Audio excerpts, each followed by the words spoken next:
Hi friends, ಅಮ್ಮನ ಕೈ ರುಚಿಗೆ ಸ್ವಾಗತ. ಇವತ್ತು ಅಕ್ಕಿ ಹಪ್ಪಳ ಮಾಡೋದು ಹೇಗೆ ಅಂತ ನೋಡೋಣ. ತುಂಬ ಈಸಿಯಾಗಿ ಮಾಡ್ಕೊಳ್ಬೋದು. ವರ್ಷ ಪೂರ್ತಿ ಆಗೋಷ್ಟು ಹಪ್ಪಳನ ಮಾಡ್ಕೊಳ್ಬೋದು. 2 ಲೋಟ ಅಕ್ಕಿ ಹಾಕಿದ್ರೆ ಸಾಕು, 400 ಹಪ್ಪಳ ಆಗುತ್ತೆ.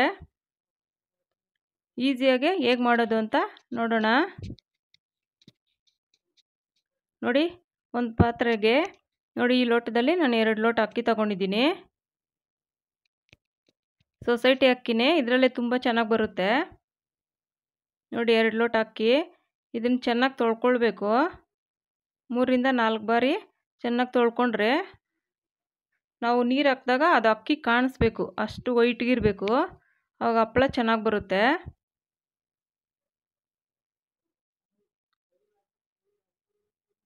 ನಾವೇನು ಲಟ್ಸ್ಬೇಕಾಗಿಲ್ಲ, ಬಿಸಿಲಲ್ಲಿ ಒಣಗಿಸ್ಬೇಕಾಗಿಲ್ಲ. ಈಸಿಯಾಗಿ ಮನೆಯಲ್ಲೇ ಫ್ಯಾನ್ ಗಾಳಿಗೆ ಆರ್ಕೊಳ್ಳುತ್ತೆ. ನೋಡಿ, ತೊಳೆದು ಇಟ್ಟಿದ್ದೀನಿ, ನೆನಿಬೇಕಿದು. ಒಂದು 4ರಿಂದ 5 ಗಂಟೆ ಕಾಲ ಚೆನ್ನಾಗಿ ನೆಂದರೆ ಚೆನ್ನಾಗಿ ಬರುತ್ತೆ. ನೋಡಿ, ನೆಂದಿದ್ದಾಗಿದೆ.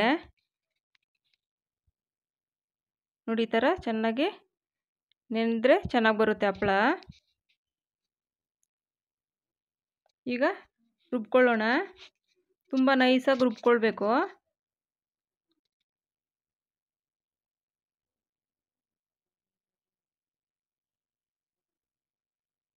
ತುಂಬ ಸುಲಭವಾಗಿ ಮಾಡ್ಕೊಳ್ಬೋದು. ನಾವು ಅಂಗಡಿಯಿಂದ ತಂದು ತಿನ್ನೋದಕ್ಕಿಂತ ಮನೇಲಿ ಈ ಥರ ಮಾಡೋದ್ರಿಂದ ತುಂಬ ಹೈಜೆನಿಕ್ ಆಗೂ ಇರುತ್ತೆ, ಟೇಸ್ಟು ಚೆನ್ನಾಗಿರುತ್ತೆ, ನಮಗೆ ಹೆಲ್ತ್ಗೂ ಒಳ್ಳೆಯದೇ. ನೋಡಿ, ಈ ಥರ ನೈಸಾಗಿ ರುಬ್ಕೊಳ್ಬೇಕು. ನೋಡಿ, ಗಂಧ ಥರ ಬರಬೇಕು, ಆವಾಗಲೇ ಹಪ್ಪಳ ಚೆನ್ನಾಗಿ ಬರುತ್ತೆ. ನೋಡಿ, ರುಬ್ಬಿದಾಗಿದೆ. ಮತ್ತೊಮ್ಮೆ ರುಬ್ಕೊಳ್ತೀನಿ.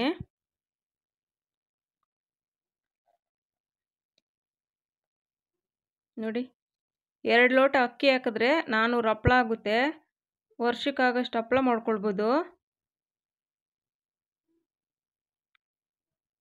ನೋಡಿ, ಒಂದು ಪಾತ್ರೆ ಬಗ್ಗಿಸ್ಕೊಳ್ಬೇಕು.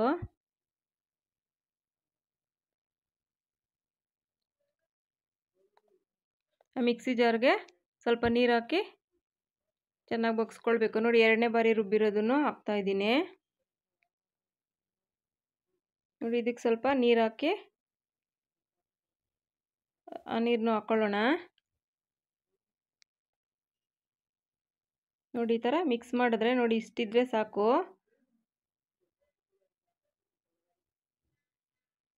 ನಾವಿಲ್ಲಿ 1 ಲೋಟ ಅಕ್ಕಿಗೆ 10 ಲೋಟ ನೀರು ಹಾಕ್ತೀವಿ. ಒಂದು ಅಕ್ಕಿ ಹೊಸ ಅಕ್ಕಿ ಆದರೆ ಅಷ್ಟೇ ಎಳ್ಕೊಳ್ಳುತ್ತೆ. ನೋಡಿ, ನಾನಿಲ್ಲಿ 1 ಲೋಟ, ಆವಾಗಲೇ ಅರ್ಧ ಲೋಟ, ಇವಾಗ 1.5 ಲೋಟ ಅಷ್ಟು, 2 ಲೋಟ ಅಷ್ಟು ಸೇರಿಸಿದ್ದೀನಿ. ನೋಡಿ, ಸ್ಟವ್ ಮೇಲೆ ಒಂದು ಪಾತ್ರೆ ಇಟ್ಕೊಂಡು, ದೊಡ್ಡ ಪಾತ್ರೆನ ಇಟ್ಕೊಳ್ಬೇಕು. ನೋಡಿ, 1 ಲೋಟ ಅಕ್ಕಿಗೆ 10 ಲೋಟ ನೀರು ಹಾಕಬೇಕು. ಹೊಸ ಅಕ್ಕಿ ಥರ ಆದರೆ ಅಷ್ಟಕ್ಕೆ ಸರೋಗುತ್ತೆ. ಅಕ್ಕಿ ತುಂಬ ಹಳೇದಾಗಿದ್ದರೆ ತುಂಬ ಹೀರ್ಕೊಳ್ಳುತ್ತೆ. ನೀವು 1 ಲೋಟ ಅಕ್ಕಿಗೆ ನೀವು 11ರಿಂದ 12 ಲೋಟ ನೀರು ಹಾಕಬೇಕಾಗುತ್ತೆ. ಕರೆಕ್ಟ್ ಹದ ಬೇಕು ಅಂದರೆ, ಇಲ್ಲಾಂದರೆ ತುಂಬ ಗಟ್ಟಿಯಾಗಿಬಿಡುತ್ತೆ. ನೋಡಿ, ಇಲ್ಲಿ ನಾನು ಒಂದು 10 ಲೋಟ ಆಗೋಷ್ಟು ನೀರು ಹಾಕಿದ್ದೀನಿ. ನೀರು ಸ್ವಲ್ಪ ಬಿಸಿಯಾದ ನಂತರ ನೋಡಿ, ರುಬ್ಕೊಂಡಿರೋಂಥ ಹಿಟ್ಟನ್ನು ನಿಧಾನಕ್ಕೆ ಈ ಥರ ಹಾಕಿ ತಳ ಹಿಡಿಯುತ್ತೆ, ತಿರುತ್ತಾ ಇರಬೇಕು ಈ ಥರ.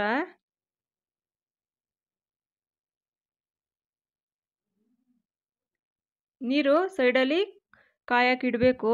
ಇದು ಸ್ವಲ್ಪ ಕುದೀತಾ ಬಂದಾಗ ಆ ಕಾದಿರೋ ನೀರನ್ನ ಇದಕ್ಕೆ ಹಾಕಿದ್ರೆ ಬೇಗನೆ ಆಗುತ್ತೆ. ನೋಡಿ, ಗಟ್ಟಿ ಆಗ್ತಾ ಇದೆ. ನಾನು ಇಲ್ಲಿ ಬೇರೆ ಪಾತ್ರೆಗೆ ಶಿಫ್ಟ್ ಮಾಡ್ತೀನಿ. ಸ್ವಲ್ಪ ತಳ ಹಿಡಿಯೋ ಥರ ಆಗುತ್ತೆ, ಸ್ಟೀಲ್ ಪಾತ್ರೆ ಆಗಿರೋದ್ರಿಂದ. ನೋಡಿ, ನಾನು ಬೇರೆ ಪಾತ್ರೆಗೆ ಹಾಕಿದ್ದೀನಿ. ಈ ಥರ ಅಲ್ಯೂಮಿನಿಯಂ ಥರದಕ್ಕೆ ಹಾಕಿದ್ರೆ ತಳ ಏನು ಹಿಡಿಯಲ್ಲ. ನೋಡಿ, ಉಪ್ಪು ರುಚಿಗೆ ತಕ್ಕಷ್ಟು ನೋಡ್ಕೊಂಡು ಹಾಕ್ಕೊಳ್ಳಿ, ಕಡಿಮೆನೇ ಹಾಕ್ಕೊಳ್ಳಿ. ಕೈ ಬಿಡಬಾರ್ದು, ಈ ಥರ ಕೈ ಆಡ್ತಾನೆ ಇರಬೇಕು, ಇಲ್ಲಾಂದರೆ ತಳ ಹಿಡಿಯುತ್ತೆ. ಸ್ಟೀಲ್ ಪಾತ್ರೆಯಲ್ಲಿ ಮಾತ್ರ ಹಾಕಕ್ಕೆ ಹೋಗ್ಬೇಡಿ. ನೋಡಿ, ಕಾಯಿಸಿರೋಕ್ಕೆ ಸೈಡಲ್ಲಿ ಇಟ್ಟಿದ್ದೆ ನೀರು. ತಣ್ಣೀರು ಹಾಕ್ಬಾರ್ದು, ತಿರುತ್ತಾ ಇದ್ದರೆ ನೋಡಿ, ಈ ಥರ ಕೈ ಆಡ್ತಾ ಇದ್ದರೆ ಸ್ವಲ್ಪ ಗಟ್ಟಿ ಆಗ್ತಾ ಇರುತ್ತೆ, ನೋಡ್ಕೊಳ್ಬೇಕಾದ. ಒಂದೊಂದು ಅಕ್ಕಿಗೆ ತುಂಬಾ ನೀರು ಎಳ್ಕೊಳ್ಳುತ್ತೆ, ಆಗ ನೋಡಿಕೊಂಡು ಕಾಯಕ್ಕೆ ಇಟ್ಕೊಂಡಿರಬೇಕು. ಆಗ ನೀರು ಹಾಕ್ಕೊಳ್ಬೇಕು. ನೋಡಿ ಗಟ್ಟಿ ಆಗ್ತಾ ಇದೆ. ಒಂದು ದೊಡ್ಡ ಪಾತ್ರೆನೇ ಆಗೋಯ್ತು 2 ಲೋಟ ಅಕ್ಕಿಗೆ. ನೋಡಿ ಇದು ಇನ್ನೂ ಕುದಿ ಬಂದಿಲ್ಲ, ಗಟ್ಟಿ ಆಗ್ತಾ ಇದೆ, ಇನ್ನೂ ಗಟ್ಟಿ ಆಗುತ್ತೆ. ಆಗ ನಾವು ಕುದಿಯೋಕೆ ಇಟ್ಟಿರ್ತೀವಲ್ವ ಆ ನೀರು ಸೇರಿಸ್ಕೊಂಡ್ರೆ ಬೇಗ ಆಗುತ್ತೆ. ತಣ್ಣೀರು ಹಾಕಬೇಡಿ. ನೋಡಿ ಒಂದು ಪಾತ್ರೆ ತುಂಬ ಆಯಿತು. ನಾವು ಹೀಗೆ ಬೇಕಾದರೆ ನಾವು ಪ್ಲೇನ್ ಹಪ್ಳನ ಸ್ವಲ್ಪ ಹಿಟ್ಟೆತ್ಕೊಂಡ್ರೆ ನಾವು ಖಾರ ಏನು ಹಾಕ್ದಿರ ವೈಟ್ಗೆ ಬರುತ್ತೆ. ಇದನ್ನೇ ಸ್ವಲ್ಪ ಮಾಡ್ಕೊಳ್ಬೋದು. ನಾನು ಸ್ವಲ್ಪ ತೆಗೆದಿಡ್ತೀನಿ. ನೋಡಿ ಈ ಥರ.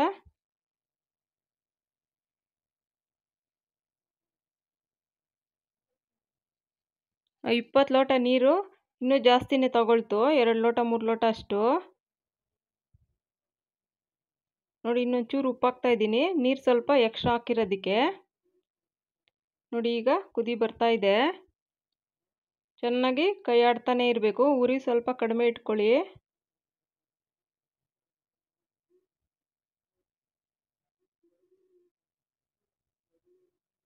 ಈ ಥರ ಚೆನ್ನಾಗಿ ಕುದಿದ್ರೆ ಹಪ್ಪಳ ಚೆನ್ನಾಗಿ ಬರುತ್ತೆ. ನೋಡಿ 2 ಲೋಟ ಅಕ್ಕಿಗೆ ಒಂದು ದೊಡ್ಡ ಪಾತ್ರೆ ಆಗಿದೆ.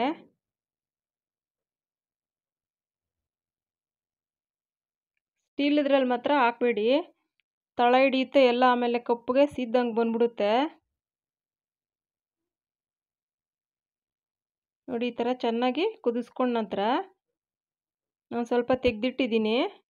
ವೈಟ್ದು ಹಾಗೆ ಮಾಡ್ಕೊಳ್ಬೋದು. ಉಪ್ಪು ಹಾಕಿರ್ತೀವಿ ನಾವು, ಖಾರ ಜೀರಿಗೆ ಎಲ್ಲ ಹಾಕ್ತೀವಲ್ವ, ಕಲರ್ ಸ್ವಲ್ಪ ಚೇಂಜ್ ಆಗುತ್ತೆ. ಆಗ ಈ ಥರನೇ ಇದ್ದರೆ ಸ್ವಲ್ಪ ವೈಟಿಗೆ ಚೆನ್ನಾಗಿ ಬರುತ್ತೆ ಪ್ಲೇನು. ನೋಡಿ ಚಿಲ್ಲಿ ಫ್ಲೇಕ್ಸ್ ಇದು, ನಮ್ಮ ಖಾರಕ್ಕೆ ನೋಡ್ಕೊಂಡು ಎಷ್ಟು ಬೇಕೋ ಅಷ್ಟು ಕೊತ್ತಂಬರಿ ಸೊಪ್ಪು ಹಾಕಿದ್ದೀನಿ.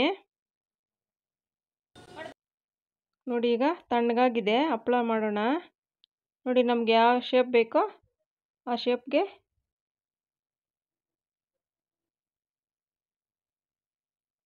ಈ ಥರ. ತುಂಬ ದೊಡ್ಡ ಸೈಜ್ ಏನು ಮಾಡೋದು ಬೇಡ, ಅದಿನ್ನೂ ದೊಡ್ಡದಾಗುತ್ತೆ. ನೋಡಿ ಅದಕ್ಕೆ ಹಾಕ್ಕೊಂಡ್ರೆ ಸಾಕು. ಸ್ವಲ್ಪ ಹಾಕುವಾಗ ಸ್ವಲ್ಪ ಮಂದಕ್ಕೆ ಹಾಕ್ಕೊಂಡ್ರೆ ಹಪ್ಪಳ ಸ್ವಲ್ಪ ಮಂದಕ್ಕೆ ಬರುತ್ತೆ, ಇಲ್ಲ ಅಂದರೆ ತೆಳು ಹಾಕಿದ್ರೆ ತೆಳ್ಳಗೆ ಬರುತ್ತೆ. ಬಿಸಿಲೇ ಬೇಕಾಗಿಲ್ಲ, ಫ್ಯಾನ್ಗಳಿಗೆ ಇಟ್ಟರು ಆರ್ಕೊಂಬಿಡುತ್ತೆ.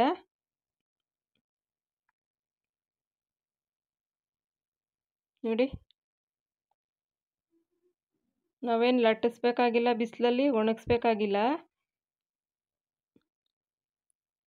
ಫ್ಯಾನ್ ಗಾಳಿನಲ್ಲೇ ಆರ್ಕೊಳ್ಳುತ್ತೆ.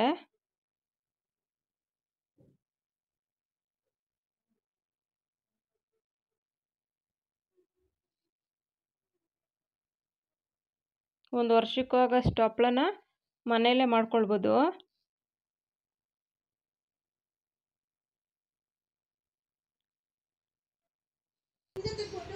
ನೋಡಿ ನೀಟಾಗಿ ಒಂದೇ ಹತ್ರ ಹಾಕಿಲ್ಲ ನಾನು, ಒಂದೆರಡು ಹತ್ರ ಹಾಕಿದ್ದೀನಿ.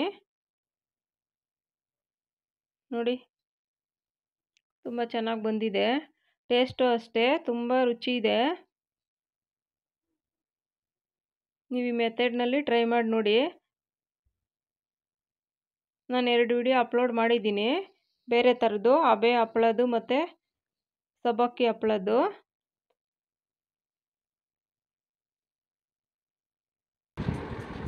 ನಾನ್ನೂರು ಹಪ್ಪಳ ಮೇಲಾಗುತ್ತೆ ಫ್ರೆಂಡ್ಸ್ 2 ಲೋಟ ಅಕ್ಕಿ ಹಾಕಿದ್ರೆ. ನೋಡಿ ಚೆನ್ನಾಗಿ ಒಣಗಿದೆ, ನೋಡಿ ಎಷ್ಟು ಚೆನ್ನಾಗಿ ಬಂದಿದೆ, ಒಳ್ಳೆ ಗಾಜಿ ಥರ ಬಂದಿದೆ.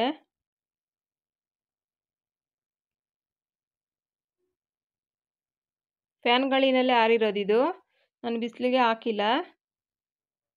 ಒಂದ್ಸರಿ ಸ್ವಲ್ಪ ಬಿಸಿಲಿಗೆ ಇಟ್ಟರೆ ಈ ಥರ ಎಲ್ಲ ತೆಗೆದ್ಮೇಲೆ ಸಾಕಾಗುತ್ತೆ. ನೋಡಿ ನೀಟಾಗಿ ಅದೇ ಬರುತ್ತೆ, ತುಂಬ ರುಚಿನೂ ಇರುತ್ತೆ, ನಾವು ಮಾಡಿರೋ ಅನ್ನ ಮನಸ್ಸಿಗೆ ಖುಷಿನೂ ಇರುತ್ತೆ. ನೋಡಿ ತುಂಬ ನೀಟಾಗಿ ಬರ್ತಾಯಿದೆ, ಎಷ್ಟು ಚೆನ್ನಾಗಿ ಬಂದಿದೆ ನೋಡಿ, ತೆಳ್ಳಕ್ಕೆ ಗಾಜು ಥರ ಇದೆ. ಬೇಕಾದರೆ ಇಂಚೂರು ಮಂದಕ್ಕೆ ಹಾಕ್ಕೊಳ್ಬೋದು.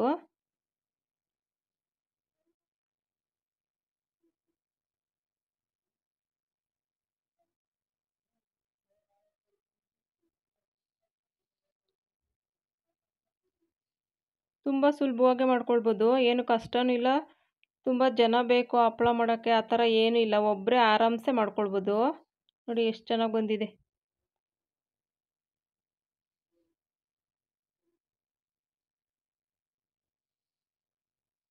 ನೋಡಿ 2 ಲೋಟ ಅಕ್ಕಿಗೆ 1 ಬೇಸನ್ನಷ್ಟು ಹಪ್ಪಳ ಆಗಿದೆ.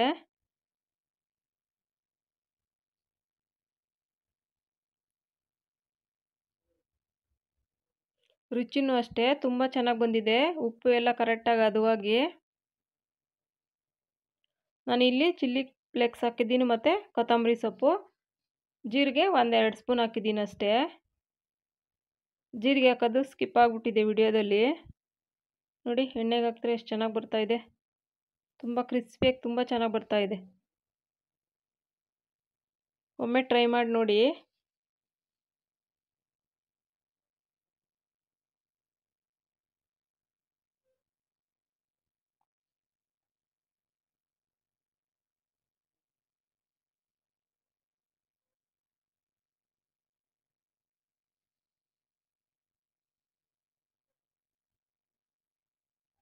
ನೋಡಿ ಸೇಮ್ ಅಂಗಡಿ ಹಪ್ಪಳ ಥರನೇ ನೀಟಾಗಿ ಬಂದಿದೆ. ನೋಡಿ ಎಷ್ಟು ಚೆನ್ನಾಗಿ ಸಾಫ್ಟಾಗಿ ಯಾವ ಥರ ಇದಾಗುತ್ತೆ ಅಂತ.